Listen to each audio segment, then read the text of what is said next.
Cartoon Problems, ok, entendido. Bueno, Bien ahí. bienvenido Fernando. Bueno, muchas gracias. Te doy el pase a que te presentes como tú mejor quieras hacerlo y de ahí comenzamos ya esta conversación. Ok, bueno, mi nombre es Fernando Radayulce, soy sociólogo de formación, magíster y especialista en políticas y doctor en ciencias sociales y bueno, desde cuando todavía estaba haciendo mi carrera de grado, me empecé a interesar por los temas de vejez, envejecimiento, específicamente en la cuestión de, bueno, género y sexualidad. Y cuando hice la maestría de derechos. Eso de alguna manera sintética. Trabajo en el equipo de investigación de la Flaxo, que es sobre envejecimiento, un programa de envejecimiento, y también en la Universidad de Buenos Aires en la carrera de Sociología. Has trabajado tanto el tema de diversidad sexual y de género como el tema de vejez juntos y por separado, ¿cierto? Exactamente, sí, sí. Al principio, bueno, como cuando me gradué de la carrera de grado, recibí una beca de investigación para doctorarme. Ahí de alguna manera el recorrido era más bien encasillado, ¿no? De, bueno, ok, te financiamos este proyecto, entonces trabajás sobre este proyecto, pero bueno, paulatinamente, cuando de alguna manera fui pudiendo desarrollar ese proyecto, también de alguna manera me empezaron a interesar las otras cuestiones de vejez o envejecimiento, digo, bueno, tanto tu disciplina como la mía son de alguna manera transversales, ¿no? A la realidad y nos permiten de alguna manera, y sobre todo el tema de envejecimiento y vejeces, de alguna manera posibilita problematizar otras cuestiones. Yo creo que eso de alguna manera, ahora sí hablando de la cuestión de envejecimiento y vejez en sí mismo, creo que también de alguna manera eso es lo que me ha gustado del tema, la posibilidad de vincularlos con determinadas cuestiones, ¿no? Repensar en una sociedad como, bueno, como la chilena o la argentina, sociedades envejecidas, bueno, problematizar la agenda pública, problematizar cómo pensamos nuestras ciudades, nuestro país, con tal o cual porcentaje de personas mayores, cómo pensamos las jubilaciones, pero hablar de jubilaciones y pensiones también nos obliga a hablar de trabajo, y hablar de distribución y hablar de ingreso. Entonces, de alguna manera creo que eso fue lo que, si se quiere, me enamoró del tema, fue poder pensar eso, la multiplicidad de dimensiones que me ofrecía, lo rico del tema y cómo me permitía dialogar con muchas otras cuestiones y no de alguna manera encasillarme en algo, en una única cosa. Está silenciada de vuelta. Es interesante que tanto desde lo que es tu trabajo como desde cómo se ha visto la gerontología social en Chile, el curso de vida se vuelve una metodología, un enfoque fundamental para tratar estos temas.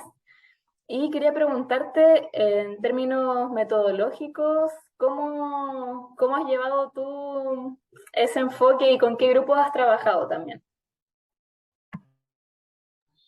Primero una pequeña aclaración. Yo no sé si me incluyo en la cuestión de gerontología.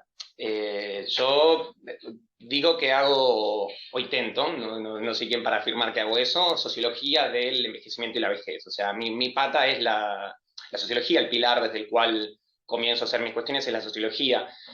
No porque tenga algo en contra de lo que se llama gerontología o gerontología crítica, sino porque con la sociología yo sé cuál es el método, que es la pregunta que me estás haciendo, cuál es el objetivo, cuál es el campo de la sociología. Entonces, en el caso, digo, mi diversidad, también en mi propio curso de vida, es dentro de la sociología de envejecimiento, vejeces, edades, cuerpo, etcétera, género.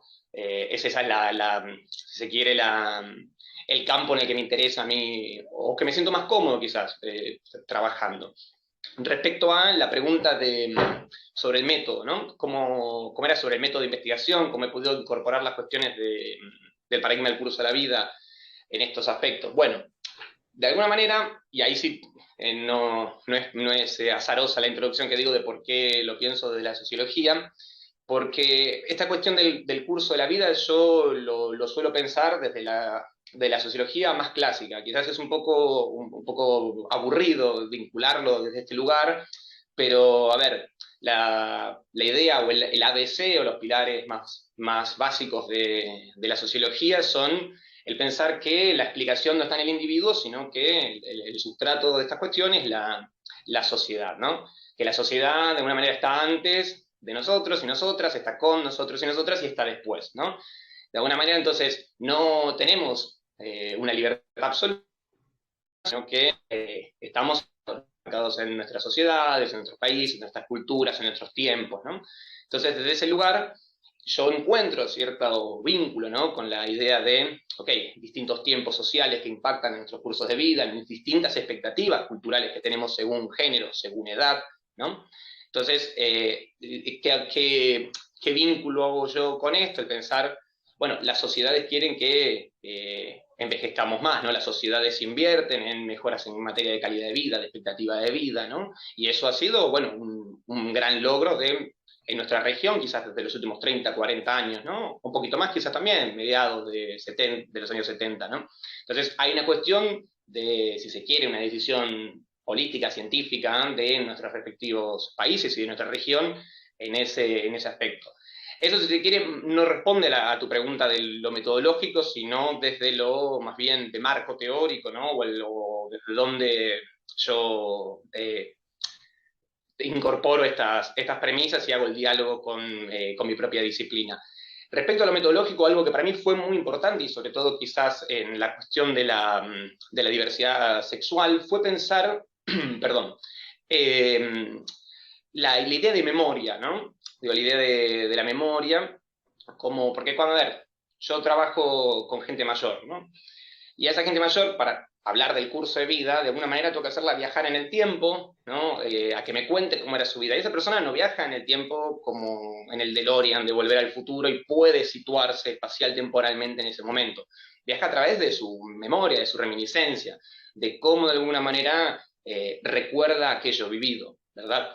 Entonces, la idea de memoria, la idea de subjetividad, la idea de la identidad, en este caso la idea de los puntos de inflexión subjetivos para la persona que entrevisto, es una herramienta nodal en mi proceso de investigación y muchas veces ha ocurrido, quizás no me canso de repetir este tipo de anécdotas, pero muchas veces ha ocurrido que la persona me está relatando, no sé, situémonos de una persona que era joven en los años 60 de la Argentina, de los años 70 de la Argentina, donde no solo no existía todo este abanico de leyes con las que contamos hoy, no existía tampoco quizás el debate, y lo peor de todo es que existían unas persecuciones que no tienen relación con los tiempos que vivimos hoy.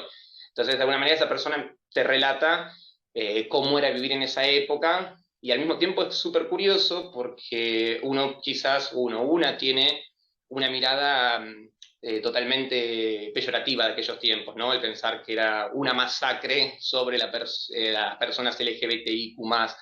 Y es curioso justamente encontrar otros relatos, ¿no? Donde la persona cuenta su vida cotidiana. Y eso para mí fue no solo un hallazgo, sino también una propia reflexión, no solo intelectual, personal también, de decir, claro, ok, esta persona no va a decirme que era un tiempo horrible de aquella época, ¿no? Porque era joven, porque tenía recursos no solo económicos, sino también sociales, porque deseaba y era deseada esa persona. Y al mismo tiempo, ahora sí, incorporando la cuestión del viejismo, nadie quiere ser viejo en nuestras sociedades, ni viejo ni vieja, ¿no? ¿Por qué? Porque sabemos lo que significa eso, ¿no? Asociado a debilidad, asociado a senilidad, a estupidez, ¿no? Digo, todas las representaciones sociales negativas que tenemos de la vejez. Entonces, eso para mí fue una cuestión interesante de pensar, porque, claro, la persona, entre comillas, no va a negociar conmigo como investigador que todo pasado fue peor. No, al contrario, es la vida que vivió y yo no soy quien, como investigador, o en este caso investigadora, para decirle a la persona, no, pero mirá que existían persecuciones, ¿no? A ver, te cuento una anécdota para ejemplificar esto, que es muy, muy significativo en este aspecto. Una persona que entrevisto me cuenta que iba a una discoteca a bailar y que pasaban de alguna manera grupos parapoliciales en los años previos a la dictadura del 76 al 83 en Argentina, o sea, principios de los años de la década de 1970, y que ametrallaban el lugar, ¿no? La discoteca donde se juntaban lesbianas y gays.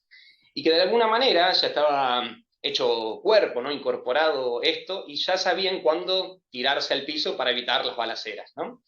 Termina de contarme esa anécdota y la persona remata la anécdota diciendo qué época maravillosa. Y yo digo, wow, o sea, me está contando de las estrategias que desarrolla para evitar morir, ¿no? Cuando va a una discoteca y el remate es qué época maravillosa. Bueno, eso es un ejemplo para mí de lo que estoy tratando de representar. ¿Por qué? Porque, bueno, hoy, de alguna manera, no tiene todo eso que tenía, no tiene ni los bienes económicos, ni materiales, ni culturales, ni sociales, para poder acceder a ese mundo donde realmente era feliz, a pesar de todo eso otro, ¿no? Ujú. Sí, oye, muy interesante que hayas tocado el tema de la memoria porque eh, siento que desde el ámbito de investigación hay mucho más trabajo en memoria que no habla un poco de, o sea, no usa el término personas mayores, justamente porque se refiere a las etapas anteriores de su vida. Sin embargo, es la persona mayor quien es protagonista de esa memoria. Entonces, lo encuentro muy interesante tu nexo y muy útil también para que pensemos en conjunto cómo hacer puentes entre quienes dicen que trabajan en memoria y entre quienes dicen que trabajan con personas mayores y finalmente están convergiendo en ese punto. Eh, Oye, referente a tus últimas investigaciones, eh, acá veo una que dice las personas mayores LGBT argentinas en la pandemia COVID-19. Cuéntame un poco cómo fue ese trabajo, cuáles fueron tus hallazgos. Bien, sí, eso es un artículo creo que de este año, que bueno, fue realizado en el contexto de la pandemia, ¿no? A ver, ¿qué hallazgos se puede encontrar de ahí? A ver, bueno, la Argentina tuvo una característica bueno, todos los países tuvieron, ¿no? Puso patas para arriba toda la situación, ¿no? Pero la Argentina tuvo una característica muy significativa que fue el país con la restricción o cuarentena más larga del mundo. O sea, nos destacamos en eso. Y también se se combinaba con el contexto, otra vez la importancia de pensar el contexto, que era, Argentina vencían sus deudas, ¿no? De acreedores internacionales, específicamente del Fondo Monetario Internacional. Entonces, no era el mejor contexto para que viniera una pandemia a la Argentina. No lo era en ningún momento y este creo que no era el mejor, o era el peor, mejor dicho. Entonces, de eso hizo, con principio, un cimbronazo muy importante en las relaciones sociales y económicas del país, ¿no? Porque ahora sí, pensar todas las restricciones y lo que explicaba lo que generaba la cuarentena, de quedarse en casa, de no ir a trabajar, o teletrabajo, o las conexiones, o estudiar desde casa, etcétera, etcétera, no era de alguna manera extrapolable a toda la población argentina. Entonces, yo lo que empecé a hacer en esa investigación era, bueno, ok, bien, tenemos algunas suertes de lemas, ¿no? Como quédate en casa, como, bueno, teletrabajar, etcétera, etcétera, las conexiones en Argentina, perfecto. Argentina, igual que Chile, es un país extenso de norte a sur, ¿no? Digo, entonces, no es la misma realidad la que puede existir en las grandes ciudades, ¿no? Que a nosotros llamamos el interior del país, las provincias, etcétera, etcétera. De hecho, esos datos de conectividad, hay muy buena conectividad en lo que es Buenos Aires y su área metropolitana, pero la media nacional ya es otra y en las provincias o algunas regiones del país directamente está por debajo de la media nacional, ¿no? Entonces, eso era un contexto muy desfavorable. Y ahora sí, pensándolo en cuestiones de personas mayores y de personas mayores LGBTIQ+, las personas mayores tienden a tener menos conectividad y muchas de las cuestiones de la conectividad se aplicaban en el caso argentino, digo el caso argentino porque no sé cómo eran los otros países, pero para, por ejemplo, pedir un turno médico, para poder realizar el trámite, para poder viajar en el transporte público, y algunas cuestiones así, para vacunarse, para pedir el turno para recibir la dosis de la vacuna, y así con distintos trámites. Trámites de vital importancia, sobre todo pensando en, por ejemplo, personas mayores LGBT que tenían que ir a hacer un tratamiento para el VIH. Ahí había una situación de muchísima y extrema vulnerabilidad hacia sus derechos. Por un lado, porque en un contexto de puro desconocimiento Es difícil ahora, ¿no? También esto, viajar en el tiempo y pensar cómo eran pero los primeros meses no sabíamos qué era, cómo se transmitía, si se transmitía no sé, viajando en transporte público, si era por el aire, si era a partir de un objeto también, si estaba en el suelo, no estaba en el suelo, digo, había como mucha incertidumbre al respecto, si de verdad afectaba más a las personas mayores o a las jóvenes, había toda una cuestión de incertidumbre. Eh, a esto, pero sí de alguna manera estaba pensado que las personas mayores eran un grupo de riesgo, ¿no? Que eso de alguna manera también fue brutal para mí esa cuestión. ¿Por qué? Porque de los grupos de riesgo que figuraban, la vejez era el único que no era una enfermedad. O sea, tener cáncer, ser diabético, para nuestros países era lo mismo que ser viejo. Entonces, entró todo un lote, un grupo de personas solo por su edad en el mismo lote de enfermedades. Ujú. O sea, ser viejo sano era igual de enfermo que cualquier otra patología. Eso, digo, todo el trabajo que de las ciencias sociales hemos hecho en combatir los estereotipos de la vejez, se fue como por un tobogán, ¿no? O sea, duró nada. O sea, todo el trabajo que hemos hecho, Convención Interamericana de Derechos de Personas Mayores, fue, no sé, no digo que en vano, pero digo, fue muy, muy fuerte como ver todo lo que creíamos de alguna manera estaba, no sé si consolidado, pero sí pensar que al menos la discusión le habíamos dado, ¿no? No, claramente no. Eh, entonces, bueno, muchas de estas personas tenían que, por ejemplo, esto, pensemos en una persona mayor, gay, o trans, o lesbiana, que tenía que ir a hacer un tratamiento médico, tenía que acceder al hospital público a poder ir a, no sé, a hacer su control de rutina, como por ejemplo ir al infectólogo, o tomarse una muestra de sangre, o hacer el trámite para sus medicamentos, etcétera, etcétera. Tenía que, por un lado, exponerse al salir a la vía pública, y por otro lado, recibir todos estos tipos de controles. Y si tenía que ir a tomar el tren o el colectivo, había un agente de la policía que le pedía la razón de por qué se estaba trasladando, ¿no? Y esto de alguna manera vulneraba una ley que tenemos en Argentina, que es la ley de SIDA, que justamente es el anonimato de la persona. Entonces, por un lado teníamos esa ley que protegía datos personales de las personas, que estaba siendo vulnerado en ese contexto a una persona que era doblemente grupo de riesgo, por un lado por la patología que ella tenía y por otro lado por la edad, se está exponiendo a la calle a una cuestión que de alguna manera era, si se quiere, paradójica, porque hay, a ver, si a mí me falta un brazo, no me vuelve a crecer ese brazo, ¿no? Entonces, ¿por qué necesariamente tengo que ir a hacer estos controles en el marco de la pandemia periódicamente, ¿no? Digo, si ya se sabe que tengo esto y no lo voy a solucionar de un día para otro, ¿no? Entonces, esto de manera también un poco extraño exponer a la gente a ese tipo de situaciones. Ni hablar, y al final de todo te prometo que no olvidé lo de los hallazgos, ¿no? Pero digo, para primero hacer una descripción de las cosas que pasaban. Por otro lado, también estaba la cuestión de la población trans, ¿no? Que mucho en la Argentina del trabajo, los ingresos económicos que adquieren es a través de el trabajo sexual, la prostitución, o el sinónimo que tengan en Chile, ¿no? Pero digo, ¿qué pasaba? Vuelvo a lo mismo, al estar la restricción circulatoria, estas personas quedaban en sus casas, al quedar en su casa no tienen un ingreso económico. Muchas de las medidas o ayudas económicas que se hacían, y ahora parece como un círculo sin fin, vuelvo otra vez en un punto, se hacían a través de medios virtuales. Entonces, otra vez está el mismo problema. No tengo ese acceso a la virtualidad, no tengo ese acceso a ese ingreso económico, cada vez me voy empobreciendo más. Por eso digo, lo que comentaba al principio, ¿cómo comienza Argentina con esta pandemia, con esa situación económica crítica? Ok, en esa situación económica crítica y con una diferencia de base, esas diferencias comienzan a profundizarse en determinados grupos sociales, y más cuando son grupos históricamente estigmatizados, no solo históricamente estigmatizados desde la cuestión social, ¿no? Sino también económica, porque esa discriminación se traduce en menores ingresos.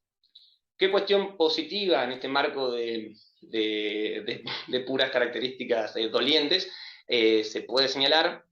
Que muchas personas mayores LGBT eh, forman en el curso de su vida algo así como segundas familias, ¿no? Que son grupos de pares, grupos de amigos o amigas, que son quienes de alguna manera se encargaban esto, se organizaban para ir a comprar alimentos para que una persona muy mayor no tuviera que exponerse, ¿no? O para también dar refugio, porque pensamos que muchas de estas personas mayores, el tener que volver a quedarse en casa o volver a vivir con hijos o sobrinos y demás, implicó cierto regreso al closet, ¿no? Y históricamente la familia es uno de los grupos perpetradores de violencia sobre la población LGBTI. Entonces, era un contexto muy hostil volver a casa con gente que posiblemente me detesta, ¿no? Y no poder salir y no poder incluso tener una conversación honesta con la familia, ¿no? De quién es uno, de qué siente uno o una, ¿no? Entonces, esta cuestión de los grupos secundarios, o que también no solo los grupos de amigos, sino también las organizaciones de la sociedad civil, de alguna manera se encargaron de poder gestionar estas cuestiones, ¿no? Como incluso brindar alimentos, ¿no? Digo, acá nosotros decimos canasta como de alimentos básicos, ¿no? Que al menos tuviera el acceso a la supervivencia, pero durante los primeros meses fue una cuestión de supervivencia. Mm. Y oye, y ya que mencionaste, digamos, la particularidad del grupo de mujeres trans, te quería preguntar si es que has trabajado con hombres trans o si en Argentina hay algo de visibilidad hacia hombres trans mayores, porque en Chile es uno de los grupos de personas mayores LGBTIQ+, que más es difícil es encontrar o verles. Es cierto, sí. Aquí ocurre lo mismo. A ver, cuando yo comencé mi proyecto doctoral, mi idea era esto, un poco abarcar todo, ¿no? Y en ese momento era muy difícil encontrar varones trans. Encontré alguno que otro, pero no sé, sinceramente no sé bien por qué. Entiendo que posiblemente por la estigmatización que existe, era muy difícil poder pactar una entrevista, o era muy difícil que, si bien me daba la entrevista, que permitieran que ese testimonio fuera incluido, ¿no? Entonces, por una cuestión de respeto y no revictimizar a la persona, uno de alguna manera no es que no lo trabajé, sino que no lo incluí, ¿no? En los informes, reportes, etcétera, etcétera. Pero también es cierto que no tomó la visibilidad que otros grupos, ¿no?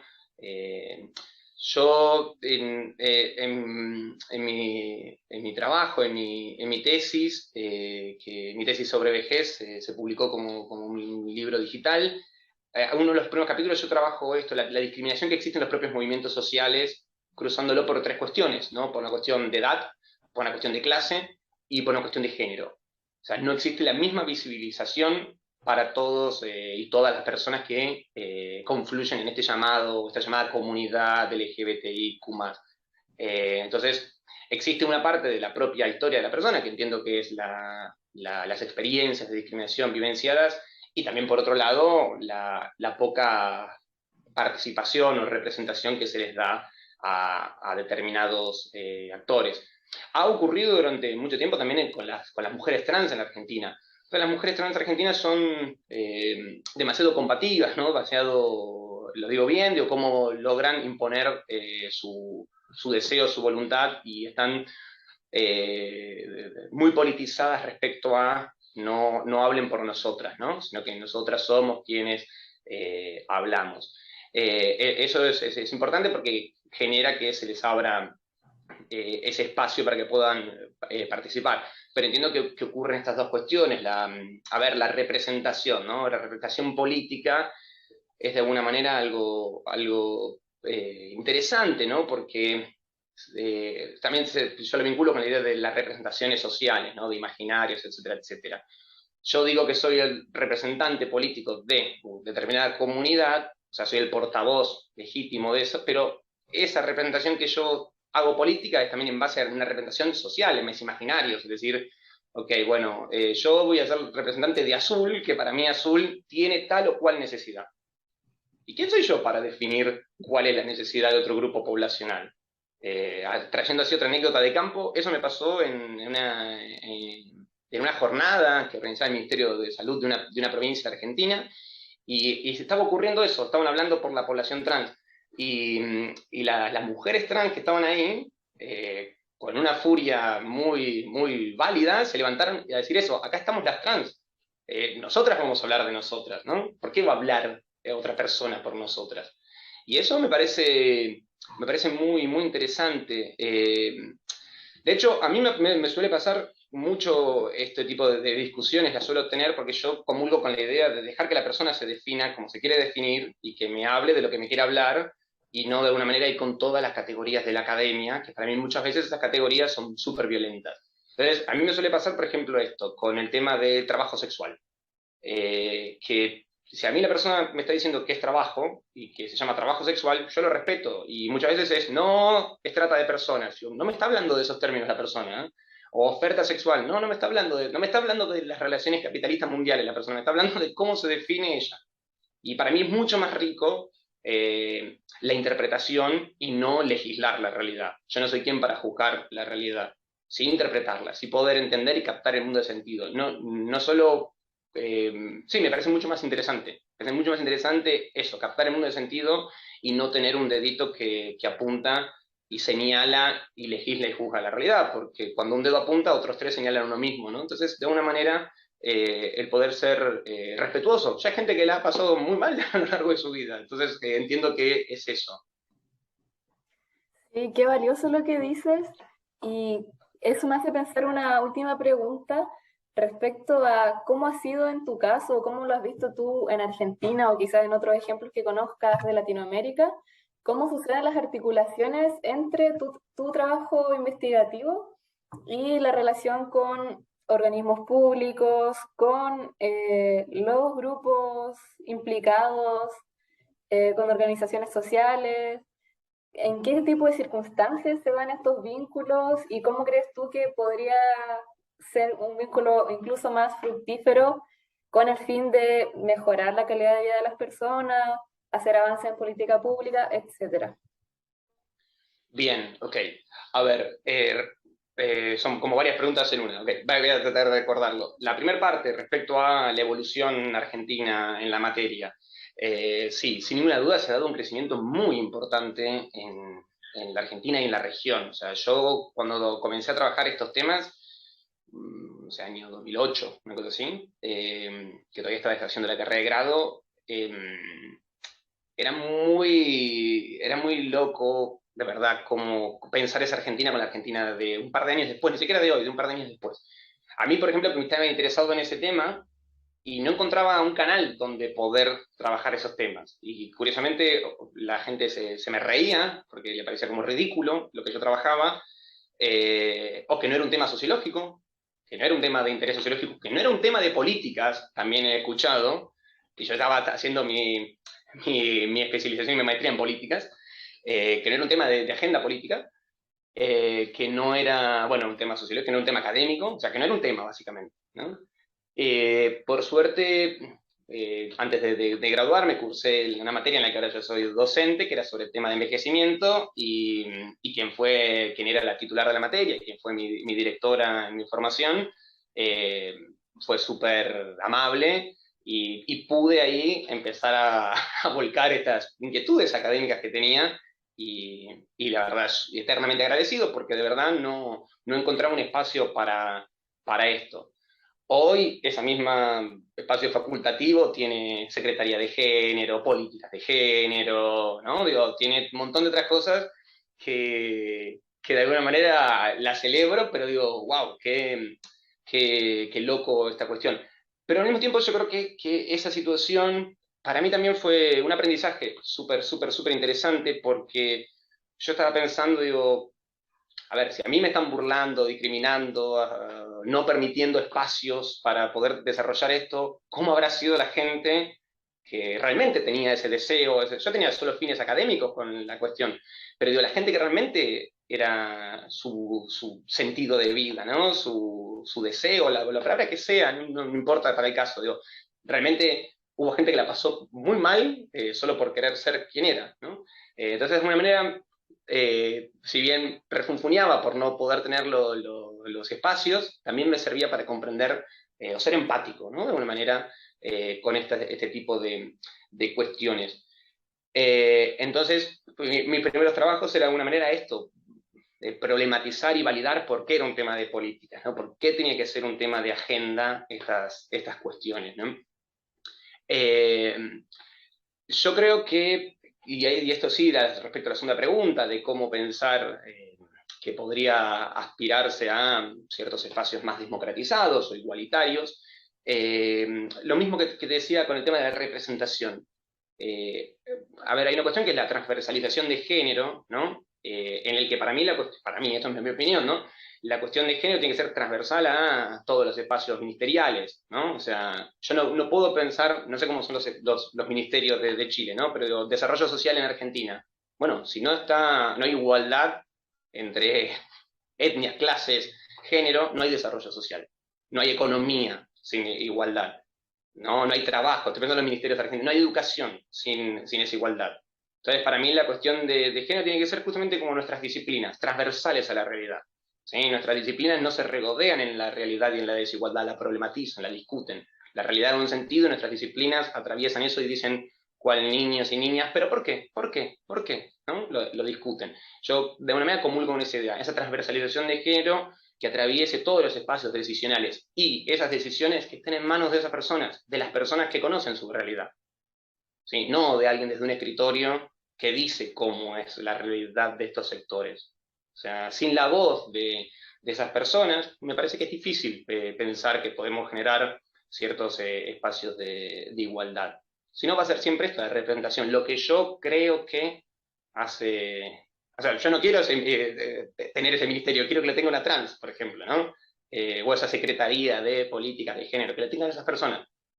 No, yo, no, al contrario, celebraría eso, que ocurra eso, que la persona que sabe cómo es eso diga cómo es lo que tiene que hacer. Yo, de hecho, quizás no sé qué es lo que hay que hacer, porque yo no lo vivo eso, yo las escucho a ellas y a ellos, pero ellas sí saben qué necesitan. Y eso me parece que es algo increíblemente tan simple que parece ridículo, ¿no? Dejar que la persona hable y nos cuente. Es algo de verdad no sé si serán los tiempos que corren o la desigualdad imperante, pero es algo tan simple que es, ok, me callo y que la otra persona hable, que parece ridículo. Ujú. Es imposible, pero al mismo tiempo no es imposible. Sí, y aplicable además a personas mayores en general, a diversidades sexuales en general y a cualquier grupo que necesite representarse correctamente en una sociedad donde están más que nada estigmatizadas. Eh, Totalmente. Bueno, a ver, también ocurre eso con las personas mayores ahora en general, no solo LGBT, que es las decisiones políticas se toman en base a representaciones, a pensar todos los viejos y viejas son enfermos. Entonces yo pienso que todos los viejos y viejas son enfermos, voy a hacer una política de medicamentos para todos y todas, ¿no? O lo mismo, no sé, el envejecimiento activo, el envejecimiento, ¿qué hay? ¿Un envejecimiento del fracaso? Si hay un exitoso y no el fracaso. Si hay o sea, de alguna manera, de corset, a mí me preocupan un poco, ¿no? Porque de verdad, a mí me preocupa la contracara, el envejecimiento activo. Y si yo no quiero ser activo, si quiero quedarme en mi casa leyendo, tocando la guitarra, escuchando música, soy la otra cara del envejecimiento activo, o sea, soy del envejecimiento exitoso, soy la vejez del fracaso. ¿Por qué? ¿No?